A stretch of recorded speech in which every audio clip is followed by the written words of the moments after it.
सभी को नमस्कार। केडी क्लासेज में आपका स्वागत है। हम लेके आ चुके हैं आपके लिए एक और नई क्लास। हम पढ़ रहे हैं भारतीय संविधान का विकास। भारतीय संविधान का विकास, विकास और निर्माण है ना, विकास एंड निर्माण। ठीक है, भारतीय संविधान का विकास पढ़ते हुए हम इस क्रम में 1909 का भारत परिषद अधिनियम देख चुके हैं। इसके आगे की चर्चाएं करना बाकी था, उससे पहले हमने सब कुछ देख लिया है। 1909 का मार्ले मिंटो अधिनियम हम देख चुके हैं, जिसमें सांप्रदायिक निर्वाचन प्रणाली को लागू किया गया था। अब हम सीधा आगे चलेंगे। देखो 1916 में लखनऊ अधिवेशन के तहत कांग्रेस एकजुट हो जाती है ना। इसी के साथ अब आगे 1916 में कांग्रेस एकजुट होने के बाद में 1919 का भारत शासन अधिनियम आता है। अब जो अपनी अगली कड़ी है वो है 1919 का भारत शासन अधिनियम। ठीक है, जो अब हम पढ़ने वाले हैं वो पढ़ने वाले हैं 1919 का भारत शासन अधिनियम। भारत शासन अधिनियम, देखो इसी को एक दूसरा नाम और है, इसी का दूसरा नाम है 1919 का मॉन्टेग्यू है ना। इसको दोबारा से लिख देता हूं मैं, मॉन्टेग्यू चेम्सफोर्ड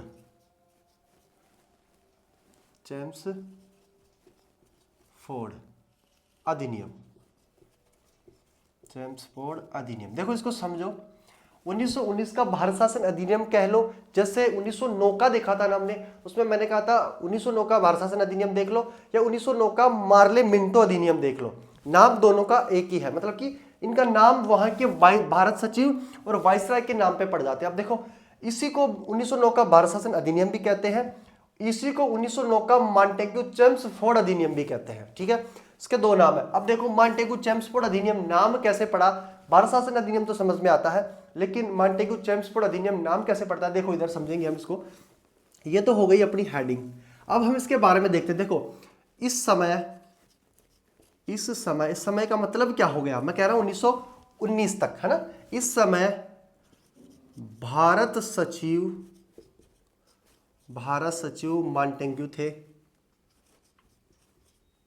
मॉन्टेग्यू थे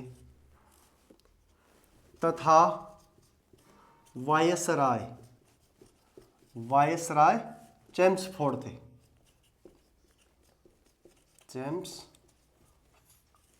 थे। इसीलिए इनके नाम पर ही इस अधिनियम का क्या नाम पड़ गया, 1919 का मॉन्टेग्यू चेम्सफोर्ड अधिनियम। ठीक है, अभी इस अधिनियम के बारे में हम समझते हैं, पढ़ते हैं। देखो सबसे जो महत्वपूर्ण बात है, बार बार पूछी जा रही है 1909 के अधिनियम में, वो है द्वैध शासन की स्थापना।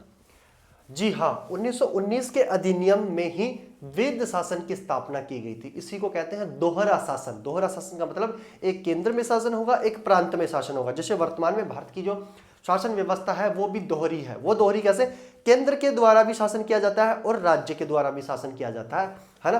केंद्र में प्रधानमंत्री होता है, राज्य में मुख्यमंत्री होता है। वैसे ही 1919 के अधिनियम में भी ऐसा किया गया, दोहरी शासन मतलब कि दोहरा शासन, द्वैध शासन की स्थापना की गई। ठीक है, इसमें हम देखेंगे आगे। इस अधिनियम के तहत, मैं अधिनियम को थोड़ा शॉर्ट में लिख देता हूं, पूरा ना लिखे। इस अधिनियम के तहत प्रांतों में, कहां, प्रांतों में द्वैध शासन, इसी को कहते हैं दोहरा शासन है ना। वेद को कहते हैं दोहरा है ना, इसको यहां दोहरा शासन। इस अधिनियम के तहत प्रांतों में द्वैध शासन की स्थापना की गई। द्वैध शासन की स्थापना की गई। अच्छे से समझते हुए चलो, ये प्रश्न बार बार पूछा जाता है कि द्वैध शासन की स्थापना कौन से अधिनियम के तहत की गई। या तो दे देगा 1919 का भारत शासन अधिनियम, या दे देगा मॉन्टेग्यू चेम्सफोर्ड अधिनियम 1919 का। तो यह सबसे महत्वपूर्ण, द्वैध शासन की स्थापना, प्रांतों में द्वैध शासन की स्थापना 1919 के अधिनियम के तहत होती है। और द्वैध शासन को समाप्त किया जाता है 1935 के अधिनियम में। हम वो आगे देखेंगे, यहां तक किसी को कोई समस्या नहीं होनी चाहिए। अब देखो जो ये द्वैध शासन है ना, इस द्वैध शासन के जनक कौन थे? ठीक है, द्वैध शासन के जनक थे लियोनस कोर्टिस, है ना। प्रश्न पूछा हुआ है ये, द्वैध शासन के जनक कौन है? लियोनस कोर्टिस, ये द्वैध शासन के जनक है। प्रश्न पूछा हुआ है, महत्वपूर्ण है। द्वैध शासन के जनक लियोनस कोर्टिस। इससे हम अब आगे चलते हैं तो इसी अधिनियम के तहत नरेश मंडल, इसी को कहते हैं नरेंद्र मंडल की स्थापना की गई थी। इसी अधिनियम के तहत केंद्रीय विधान मंडल की स्थापना की गई थी। इसी अधिनियम के तहत ली आयोग की स्थापना की गई थी। ये चर्चा हम अब विस्तार से करने वाले हैं। देखो पहले इसको समझेंगे हम। इसी अधिनियम के तहत, इस अधिनियम के तहत, यहां अधिनियम शॉर्ट में लिख रहा हूं, इस अधिनियम के तहत केंद्रीय विधान मंडल, समझना इस बात को, केंद्रीय विधान मंडल की स्थापना की गई। केंद्रीय विधानमंडल की स्थापना की गई, है ना। केंद्रीय विधानमंडल की स्थापना की गई। भारत में केंद्रीय विधानमंडल बनाया गया, केंद्र में एक विधानमंडल बनाया गया और केंद्रीय विधानमंडल को भी 3 भागों में बांटा गया कि इसका शासन कैसे किया जाएगा। केंद्रीय विधानमंडल की स्थापना तो कर दी, पर इसका शासन कैसे डिवाइडेशन किया गया, इसको भी 3 भागों में बांटा गया। इसके शासन को कैसे बांटा गया? नंबर 1 पे आया गवर्नर, वाइसराय, है ना, भारत का वाइसराय, एक तरफ तो विधानमंडल में कौन बैठेगा? भारत का वाइसराय। इसके अंग किए गए, है ना, मैं कह दूं इसके भाग, कितने भाग है? 3 भाग। नंबर 2 पे आया राज्य परिषद,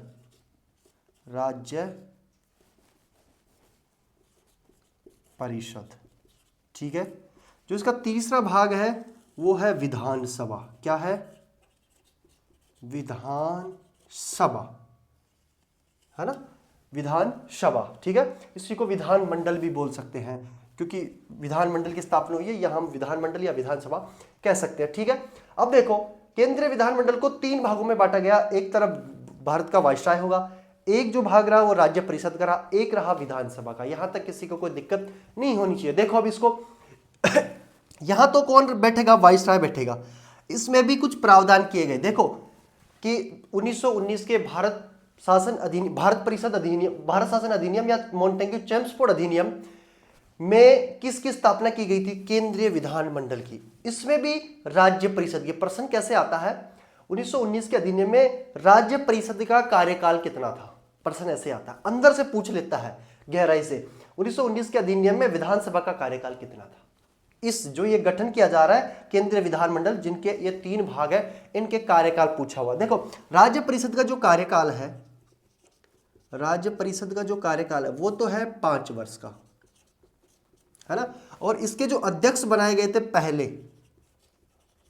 पहले जो अध्यक्ष बनाए गए थे वो थे अलेक्जेंडर मुड्डीमैन, है ना,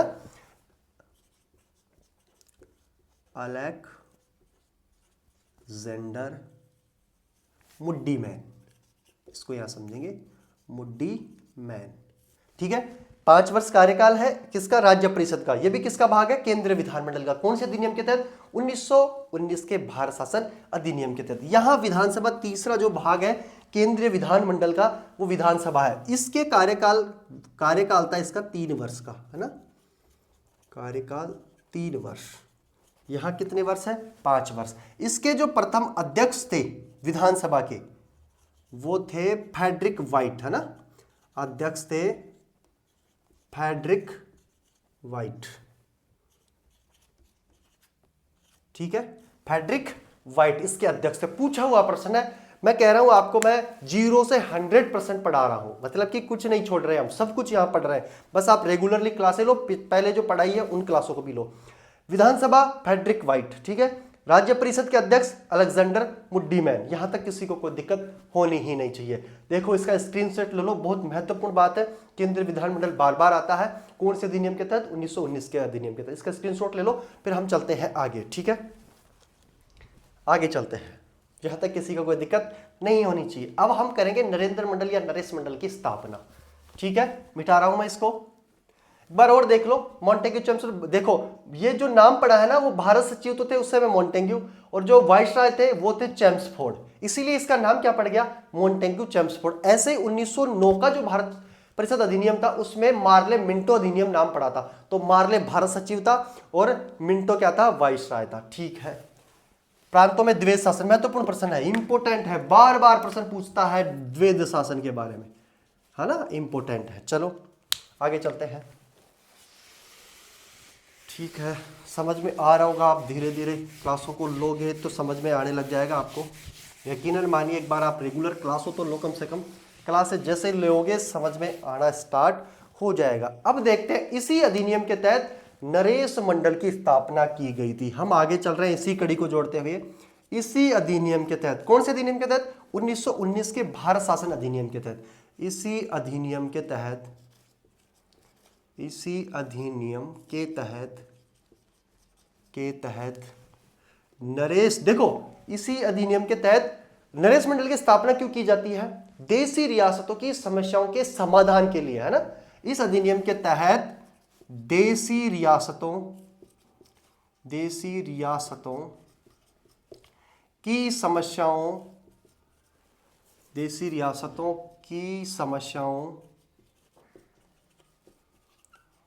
रियासतों की समाधान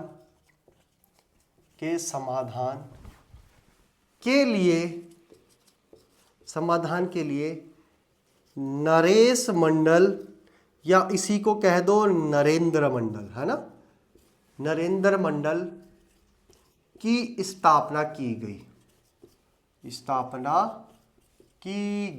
बताओ यहां तक किसी को कोई समस्या होनी ही नहीं चाहिए, साधारण भाषा में समझना है, क्योंकि देश आजाद होने, जो देसी रियासतें थी ना, देश आजाद हो रहा था तब तक लगभग रियासतों को भारत में मिला लिया गया था, जिसमें प्रमुख कौन थे, सरदार वल्लभ भाई पटेल थे, है ना, प्रांतीय समिति के अध्यक्ष थे। तो लेकिन इससे पहले की जो बातें हैं, जो रियासतें थी जहां पर राजा थे, राजा अंग्रेजों से लड़ने को तैयार हो जाते थे यदि उनकी बातें नहीं मान रहे हो तो इन रियासतों की जो समस्याएं धीरे धीरे बढ़ रही थी, इनके समाधान के लिए नरेश मंडल की स्थापना की गई। अब हम थोड़ा इस नरेश मंडल को थोड़ा डिटेल से देखते हैं, क्योंकि बार बार प्रश्न पूछ लिया जाता है। देखो नरेश मंडल, यहां मैं दोबारा से लिख रहा हूं नरेश मंडल, यहां नरेश मंडल नहीं लिखा, नरेंद्र मंडल या नरेश मंडल, है ना की, ठीक है, नरेश मंडल, इसको हम थोड़ा डिटेल से देखने वाले हैं, है ना। इसकी जो गठन होता है नरेश मंडल का, वो कब होता है, वो होता है 8 फरवरी 1921 को। यहां तक किसी को दिक्कत नहीं होनी चाहिए, 8 फरवरी 1921 को इसका गठन होता है। इसके गठन होता है और इसके जो अध्यक्ष होते हैं, अध्यक्ष किसे बनाया जाता है, उस समय के जो वाइसराय थे लॉर्ड रीडिंग, है ना, अध्यक्ष होते हैं वाइसराय लॉर्ड रीडिंग को क्या बनाया जाता है, अध्यक्ष। और इसके प्रथम चांसलर कौन थे, प्रथम चांसलर, है ना, कुलाधिपति, है ना, इसके प्रथम चांसलर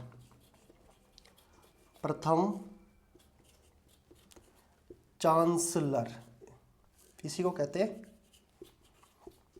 कुलाधिपति।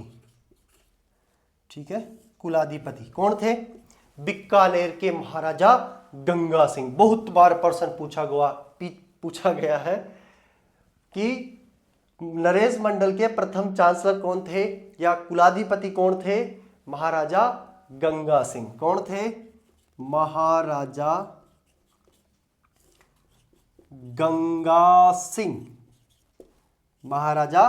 गंगा सिंह प्रथम चांसलर थे। और जो इसका नामकरण किया गया था, ये नरेश मंडल, है ना, नामकरण किसके द्वारा किया गया था, ये अलवर के नरेश, है ना, अलवर के नरेश थे, कौन, जयसिंह। ठीक है, यहां तक किसी को कोई दिक्कत नहीं होनी चाहिए। ये था नरेश मंडल, है ना। 8 फरवरी 1921 को इसकी स्थापना होती है। प्रथम अध्यक्ष वाइसराय लॉर्ड रीडिंग, प्रथम चांसलर महाराजा गंगा सिंह। इसका नामकरण अलवर के नरेश जयसिंह के द्वारा किया गया। ठीक है, यहां तक किसी को कोई दिक्कत नहीं होनी चाहिए। आप इसका भी स्क्रीनशॉट ले लेंगे। फिर चलते हैं हम आगे। ठीक है ना, नरेश मंडल की स्थापना। ठीक है, अच्छा इसको एक और देख लो, कहाँ होती है? दिल्ली में। इसको भी देख लो, कहाँ होती है? दिल्ली में। ठीक है, मिटा रहा हूं मैं, स्क्रीनशॉट ले लेंगे, समझ लो, कोई दिक्कत नहीं। देशी रियासतों की समस्याओं के समाधान के लिए नरेश मंडल की स्थापना होती है। और ये स्थापना कब होती है? 8 फरवरी 1921। कहाँ? दिल्ली में। इसके प्रथम अध्यक्ष लॉर्ड रेडिंग थे, प्रथम चांसलर गंगा सिंह थे, और नामकरण जय सिंह के द्वारा। ठीक है, आगे चलते हैं ली आयोग पे। ठीक है, ये हो गया अपना। ठीक है, आगे चलते हैं ली आयोग।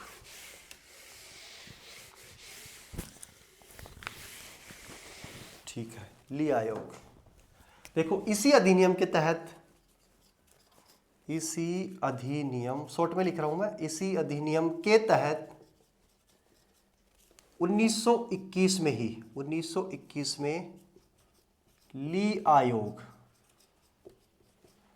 आयोग का गठन किया गया। ठीक है, ली आयोग का गठन किया गया। यहां तक किसी को कोई दिक्कत नहीं होनी चाहिए। ली आयोग का गठन कब हुआ? 1923 में ली आयोग का गठन होता है। और ली आयोग के तहत ही, देखो इधर इसको आगे लेके चलता हूं मैं, ली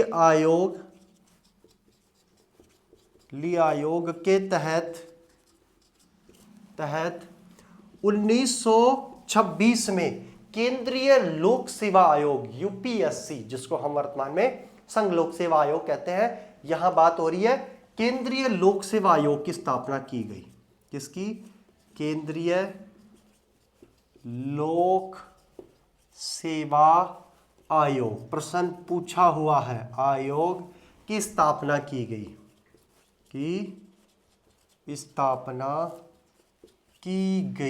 किसके तहत?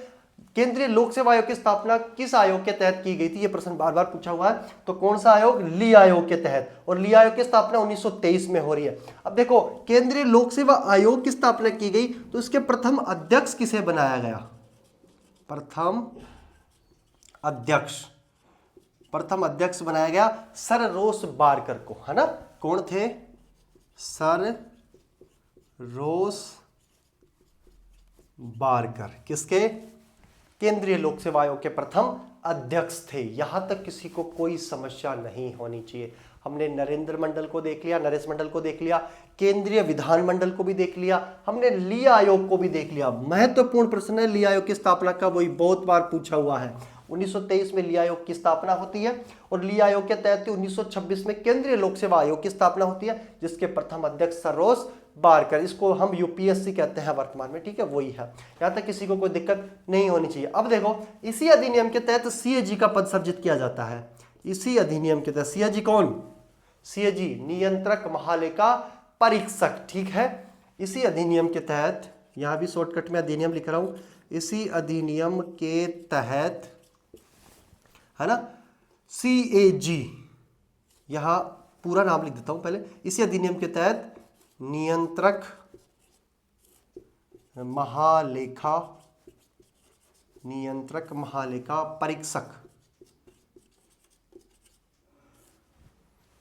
परीक्षक ऐसे आएगा।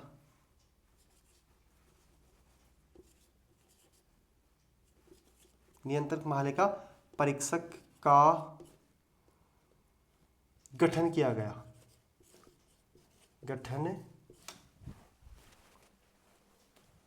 परीक्षक का गठन किया गया। ठीक है, नियंत्रक महालेखा परीक्षक, इसी को क्या कहते हैं? देखो इधर, थोड़ा इधर ध्यान देखेंगे, इसी को कहते हैं सीएजी। इसी को कहेंगे सीएजी, कंट्रोलर ऑडिटर जनरल। ठीक है, स्थापना कब? 1921 में, कंट्रोलर ऑडिटर जनरल। और इसका वर्तमान में जो उल्लेख है अपने संविधान में, वो है अनुच्छेद 148 में, है ना? अनुच्छेद 148 में वर्तमान में उल्लेख है। नियंत्रक महालेखा परीक्षक का जो आर्टिकल है वो है 148। ठीक है, वर्तमान की स्थिति बता रहा हूं। लेकिन ये पद कब? 1919 के अधिनियम में सृजित किया गया था। और कब? 1921 में। ठीक है, यहां तक किसी को कोई दिक्कत नहीं होनी चाहिए। अब हम थोड़ा इसी को आगे लेंगे, एक बार इसका भी स्क्रीनशॉट ले लेंगे, फिर हम आगे चलते हैं। ठीक है, इसी अधिनियम के तहत प्रस्तावना आई थी हमारे। ठीक है, प्रस्तावना का उल्लेख पहली बार किया गया था, है ना। इसी अधिनियम में कुछ कथन थे जिसमें सुभाष चंद्र बोस ने कहा था कि भेड़ियों का नया जाल, बाल गंगाधर तिलक ने कहा था मतलब बिना सूरज का सवेरा, बिना सूरज का सवेरा, ऐसे इसके कुछ कथन थे। फिर हम इसको एक बार देखते हैं, इसका स्क्रीनशॉट ले लो, फिर आगे चलते हैं। ठीक है, ठीक है, आगे चलते हैं। चलें आगे। ठीक है,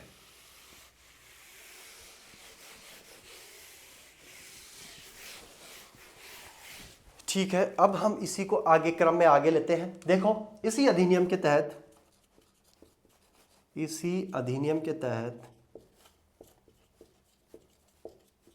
इसी अधिनियम के तहत किसकी प्रस्तावना का प्रावधान किया गया? प्रस्तावना का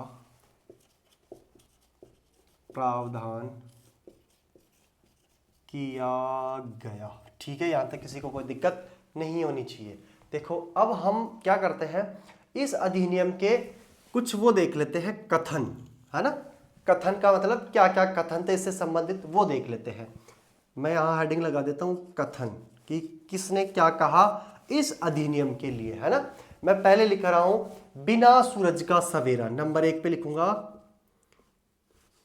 इसको ऐसे लिखेंगे, बिना को, बिना सूरज का सवेरा।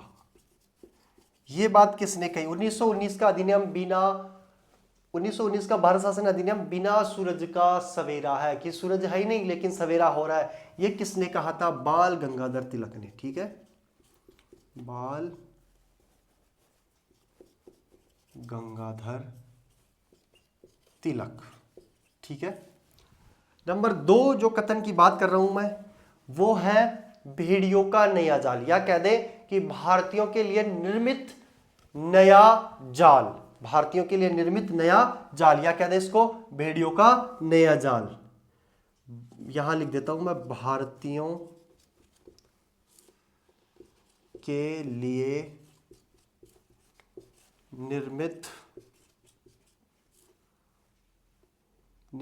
नया जाल, है ना, या इसी को कहते हैं भेड़ियों का नया जाल, है ना, भेड़ियों का जाल। किसने कहा? यह बात कही सुभाष चंद्र बोस ने, सुभाष चंद्र बोस। ठीक है, सुरेंद्रनाथ जो बनर्जी थे, उन्होंने भी कहा था कि उत्तरदायी शासन की जो दिशा में जो पहला कदम था, ये 1919 का अधिनियम था, ये सुरेंद्रनाथ बनर्जी ने कहा था। लेकिन लोगों ने माना नहीं कि ये कैसे हो सकता है, ये अंग्रेजों का शासन है, तो उत्तरदायी शासन की स्थापना में ये कैसे हो सकता है, लेकिन उसका इतना वजन नहीं रहा। फिर भी कोई बात नहीं। अब देखो, यहां तक किसी को कोई दिक्कत होनी ही नहीं चाहिए। इसके बाद में होता क्या है, 8 वर्ष बाद इसमें क्या होता है, पहले तो इस अधिनियम में ही यह प्रावधान किया जाता है, इस अधिनियम में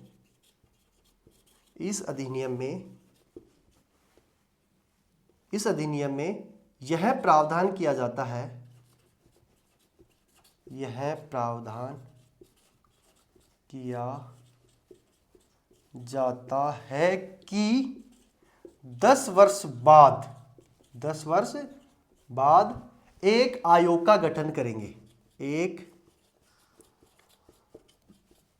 आयोग का गठन करेंगे, है ना। इस अधिनियम में कहते हैं कि हम 10 वर्ष बाद एक आयोग का गठन करेंगे, लेकिन परिस्थिति ऐसी हो जाती है कि उस आयोग का गठन 8 वर्ष बाद ही करना पड़ा, है ना, करेंगे, परंतु 8 वर्ष बाद ही आयोग का गठन किया गया। आयोग, परिस्थितियां बदल रही थी इसलिए जल्दी करना पड़ा, कह तो दिए 10 वर्ष बाद, लेकिन 8 वर्ष पे ही करना पड़ा। 8 वर्ष बाद ही आयोग का गठन किया गया। अब ये आयोग कौन सा था? ये आयोग था साइमन कमीशन। कौन सा था? Simon commission. अब हम जो आगे पढ़ने वाले हैं वो साइमन कमीशन होगा। देखो इसमें क्या है, मॉन्टेग्यू चेम्सफोर्ड है, इसी अधिनियम के तहत प्रस्तावना का प्रावधान किया गया। इसके कुछ कथन देखे, बिना सूरज का सवेरा बाल गंगाधर तिलक ने कहा। देखो मैं वहां लेके जाऊंगा 1919 के अधिनियम में, आप समझो ये मैं 1919 का बता रहा हूं, अब आप 1909 के अधिनियम में आओ। 1909 के अधिनियम में मैंने कथन लिखवाया था, क्या लिखवाया था कि उभरते हुए लोकतंत्र की हत्या, 1909 का जो अधिनियम था उसमें उभरते हुए लोकतंत्र की हत्या कहने वाले कौन थे, वो कहा था के.एम. मुंशी ने। और 1909 के अधिनियम में एक कथन था कि मार्ले मिंटो को कहता है कि हम क्या बोल रहे हैं, विष दंत, नाग के दांत बोल रहे हैं जिसकी फसल अत्यंत कड़वी होगी। ये दोनों कोटेशन तो है 1909 के अधिनियम की, और यहां जो मैं बात कर रहा हूं ये बात कर रहा हूं 1919 के अधिनियम में। ये दो जो बात है, बिना सूरज का सवेरा बाल गंगाधर तिलक और भेड़ियों का नया जाल, कौन, सुभाष चंद्र बोस। ठीक है, इस अधिनियम के बाद में क्या किया जाता है, इस अधिनियम में कि हम 10 वर्ष बाद एक आयोग का गठन करेंगे, परंतु परिस्थितियां विपरीत हो जाती है तो 8 वर्ष बाद ही कौन से आयोग का गठन कर दिया जाता है, साइमन कमीशन का गठन कर दिया जाता है। अब देखो 1919 में है तो 8 वर्ष बाद कितने होंगे, 1927 में। तो साइमन कमीशन का गठन कब होगा, 1927 में, 1927 में इसका गठन होगा, है ना। भारतीय 1928 में आएगा। इसकी चर्चाएं करेंगे हम अगली क्लास में।